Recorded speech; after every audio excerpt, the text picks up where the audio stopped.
tukugamba nti kakati bwetu tebwe twafudde wano ku lokosini ne tugamba katulumbeko bannayuganda abawangalira ebungereza nga bweri nkola yaffe era tunoonyeyo mpozi ku bayimbi oba baliko abayimbi oba baliko abazanyi b'emizannyo mpozi ate mu Uganda embeera bwe yagaana ne basalawo mpozi ate balumbe ekyeyo era bwe tutyo twatandikidde mu Bungereza gye twagwiridde ku mwana mulenzi Henry Katamba nga ono mpozi yamanyika nnyo mu myaka gy'ekyenda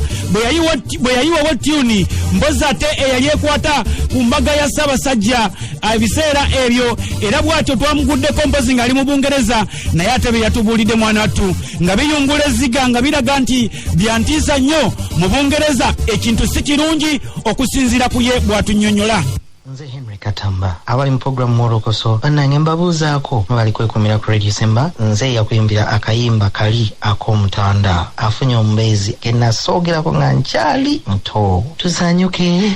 tujaguze omutanda afunye omubeezi tusanyuke ffenneera tujaguze bannange mwebale kwekumira waka kyekisembayo okubala ate kitwandyagadde mu bulamu bwaffe naye ensi yonna eyolekedde okubeera nga efuna obuzibu buli wamu wonna kebe China kebere America kebere Italy kebere London UK kebere oba Belgium kebere Europe kawabere wabere eri Australia eri wansi fenna coronavirus atukuteko era tuvirwako abagala baffe banji batugenzeeko tufunye obuzibu. We're completely finding difficulties and disruption caused by this kind of illness or this kind of disease. Jobs and businesses have been disrupted, lives have been disrupted. Okusinziira ku Henry Katamba akutegeeza n'akugamba nti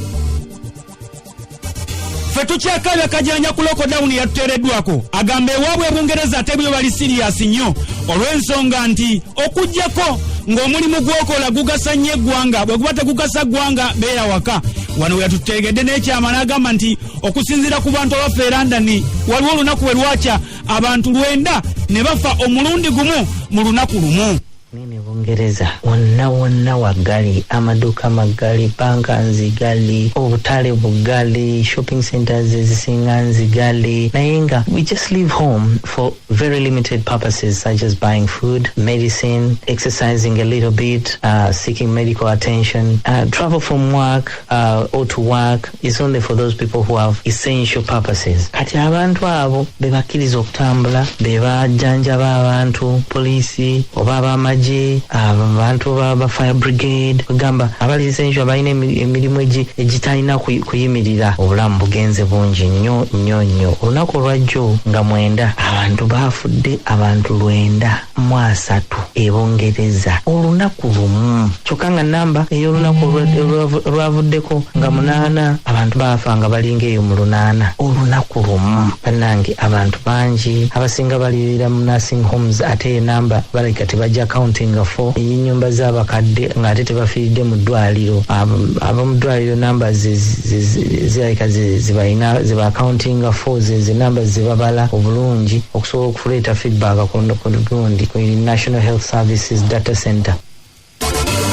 Okusinziira ku Henry Katamba omuyimbi nga mpozi ali best mu London akutegeeza n'akugamba nti bambi ng'ogyeko kuyimba ate alina omulimu mpozi gwakola ogw'obujjanjabi okubeera ng'ajjanjaba ku bantu naye bambi wano wabotoledde ekyama nti yali ali mu kujjanjaba mpozi abalwadde mu ddwaliro bw'ati ate naye yafuna akawuka ka covid aka corona mpozi akaleeta obulwadde obwa covid-19 bw'atyo n'alwala naye akuwa ngeri ki gye yagezaako mpozi okubeera nga yeekuuma n'okwejjanjaba bw'atyo n'awona. Advantage tuyamba ffe mu Africa nti nno tulina ebidagala byaffe byetwalinga tukozesa n'omululuuzo ogwo gwe gulimu ingredient gye bakolamu quinine ate quinine mwe bakola chloroquine kale kwegamba nti eddagala eryo twalina dda okuva dda kale ffe tusobola oddikozesa Abamerika baalikiriza baali authorizinze liddeko katale balikozeseeko ng'ate bwe banoonyereza eddagala eddala erina indication ejjanjaba covid-19 oba gye twandisinga coronavirus nze Henry Katamba nafuna obulwadde kubanga mbeera mu ddwaliro eyo nga nina benzijjanjaba oluusi kale obulwadde butambula ne buva kono ne butuuka kono ne buva kono ne butuuka kono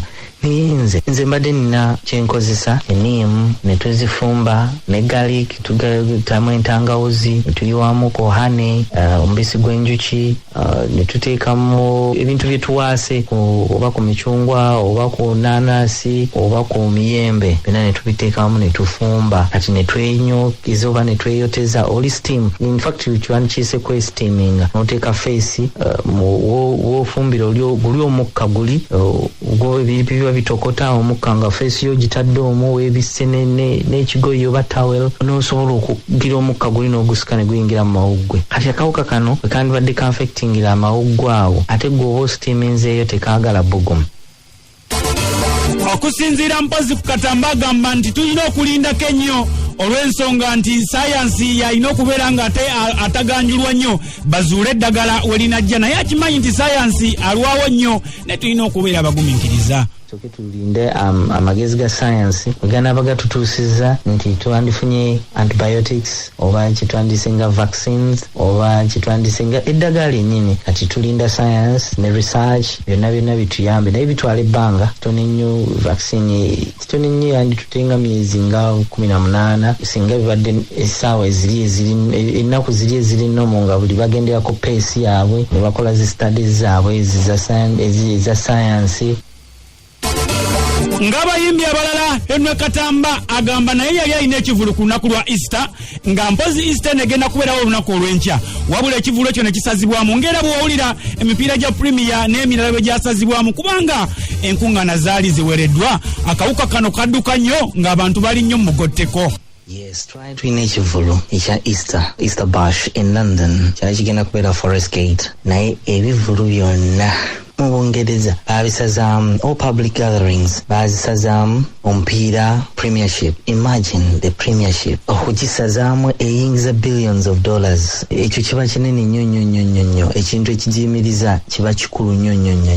naye nayo bagiyimiriza ne bagisazaamu so kino ekintu kiri serious tulina okwewala okugatheringa obutasaasaanya bulwadde. Bw'atyo alabika naye alinamu olupiira mu timbre ono ye Wolokoso.